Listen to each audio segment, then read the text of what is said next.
postawić między pomnikiem getto a wejściem do muzeum. Dzięki. Przyjechałem do Warszawy zdawać egzaminy do Uniwersytetu Warszawskiego, bo z białoruskich uniwersytetów powyrzucali. No i nagle dzwoni mnie pan, jak potem się dowiedziałem, pan Krzysztof Łukaszewicz, reżyser, i mówi, że przeczytałem wywiad, zróbmy film. No oczywiście, co robić? To trzeba robić film. To i już za 9 miesięcy dzięki panu Włodzimierzu Niederhausu wszystko to się udało, była walka, tak, i w dużym stopniu to była awantura dla mnie na przykład. Ale teraz mogę powiedzieć dokładnie, że 10 milionów Białorusinów na pewno czekają na ten film.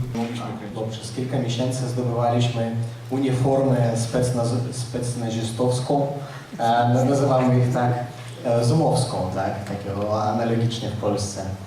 Wojskową, oczywiście duża część była zrobiona przez scenografię, świetną scenografię, ekipę scenograficzną tu, ale kilkadziesiąt kompletów tej formy kupowałem w oficjalnym sklepie w centrum Mińska, sklepie Ministerstwa Obrony. Mówiłem, że robię film o szkoleniach białorusko-rosyjskich przeciw NATO. I oni w to wierzyli, i nawet kobieta, która sprzedawała tą formę, ona potem nie broniła od KGB-isty, który mnie zatrzymał. A potem nielegalnie